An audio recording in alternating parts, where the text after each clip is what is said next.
It's a right pea super, as we say in this part of the world. It's calm, but it's very, what's the word? Low cloud, poor visibility. Some might say spooky. That is not my tiny house. That is my night shelter in case I lock myself out of my tiny house and I get benighted and I need somewhere to stay. In fact, there are 3 night shelters here. This is number 2. You can see number 1 behind me. Oh, where is it? There. And there's number 3 behind me. There.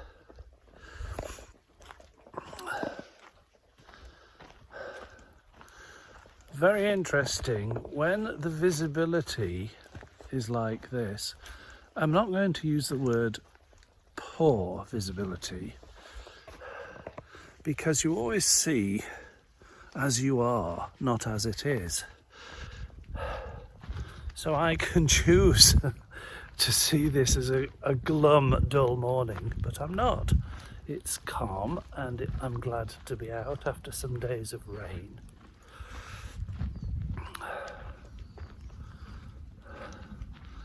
And what's not to like about this cathedral of trees?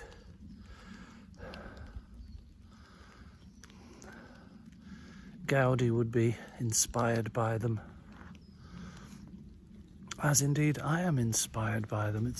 There's no such thing as a bad walk, is there? You can only have a good walk, whether it be in the woods or in the city even. But just go for a walk. You know what I think about that. I've had a brief word with my friends, the 4 trees here. I've not been for a week or so, mostly on account of, well, the weather, I have to be honest. It has been so wet, but also because of the other W word, work. A very pleasantly, creatively busy time at the moment. I did my to-do list of work in progress yesterday. I've got 9 videos in progress being edited right now, and various other interesting things, and of course the book. So I count my blessings. I love what I do. So I asked the trees, do trees have time? Because it made me wonder how they respond to the changing weather. There was a storm, and I've noticed 2 things. There are a lot of molehills. As a friend says, a sort of a pointillist picture if you were viewing it from God's height. That's a nice idea. A pointillist picture in the fields created by molehills. But there are a lot of fallen trees, additional fallen trees, which you notice, not least because they fall across some of the paths. There's several here, although these have been fallen for some time. Lots of new falls. So I asked the trees, is there such a thing as tree time? And they said, for trees, the time is always now. So if there is only now in tree time, does that suggest that time to humans is therefore a construct of the mind? Discuss. And I thought, what a wonderful expression and understanding. And so then of course I get to thinking a little more about what is the nature of time indeed. As Einstein tells us, It's not time alone, it's space-time. Any idea what that really means? No, neither have I. And yet we've all grown up. We've all done our O-level physics or whatever it is, haven't we? And we'll all nod. Oh, it's space-time. Yeah, got that. I don't think so. And just on my musings, I watched a little clip of a video, a Bernardo Kastrup video this morning, over my muesli and banana on a reappraisal or redefinition of entropy. Entropy being, as you know better than me, the second law of thermodynamics, which is that everything's basically going to chaos or disorder. Let's use the word disorder. And this, we are told, is what accounts for the arrow of time, because it's moving inexorably. Well, that's a lovely word, isn't it? Inexorably to disorder and ultimate heat death of the universe. That's my Dalek voice. Well, I disagree. And so does Bernardo Kastrup. He says that entropy is in the eye of the beholder. Well, I would go a little more specific than that. It's not just the eye. Entropy is in the mind of the beholder. Just as seeing the world or nature or our planet or our galaxy or the cosmos running down into disorder on account of entropy, I disagree.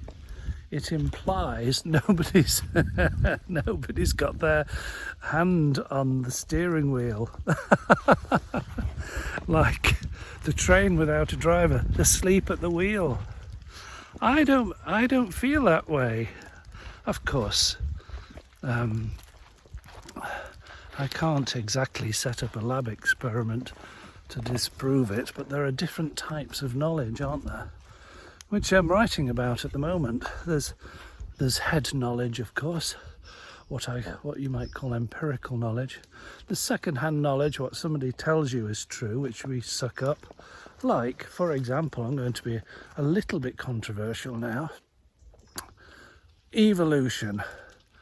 And you can only say, really, do you believe in evolution? And yes, I do. I'm not an evolution Luddite, so to speak. Darwin seems to be onto something. Excuse me. But have you studied it? Have you got your little rock hammer out and been to Chesil Beach or the Jurassic Coast in Devon and knocked out a few trilobites and examined the fossil? No, neither have I.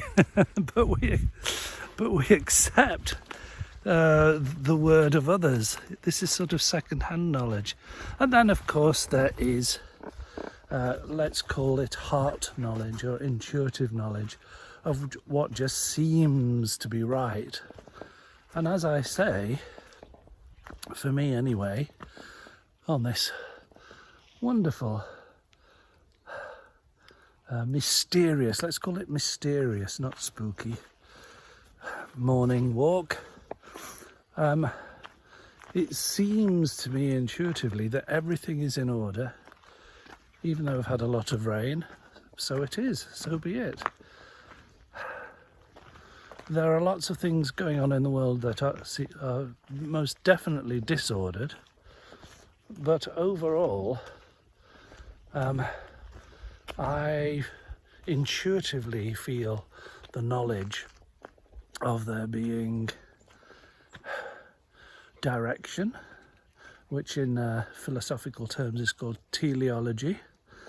In other words, start with the end in mind. I feel that I belong to a purposeful cosmos. I feel really at home. I had a wonderful, almost out-of-body experience just the other day, driving over the moors to a breakfast chat with my favourite tattooist in Macclesfield. From the tiny house to Macclesfield, you go over quite a high part. In fact, there's a cafe called the Peak View Cafe where I had early Christmas lunch with my brother and sister on the same day.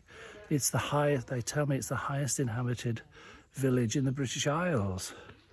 Well, there must be a cafe on top of the Cairngorms or something. Anyway, by the by.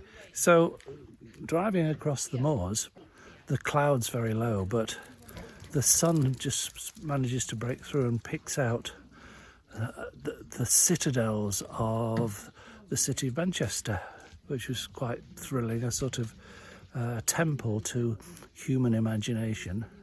And then a bit further round, there's the ginormous Jodrell Bank telescope. And it quite took my breath away and lifted my spirits. It was pointed upwards, as though it's having a conversation with some extraterrestrial, some other Jodrell Bank. Maybe it's twinned, just like you can twin toilets with toilet latrines in Africa and other places. Maybe we'll get round to twinning dishes, radio telescopes, I think that's what they're called. And I just felt hugely inspired that there might very well be other antennae pointed at us from distant planets, maybe inside our galaxy or outside our galaxy. The universe apparently is a very big space, so there could very well be attempts to communicate. And quite apart from feeling, I didn't feel small and insignificant at all. I felt elevated and sort of transcendent. That's the word I will use. I felt transcendent, an intuitive understanding, a different type of knowledge, that there is more to it than just the nuts and bolts of this material world, and we're all here on purpose. Must be time for coffee.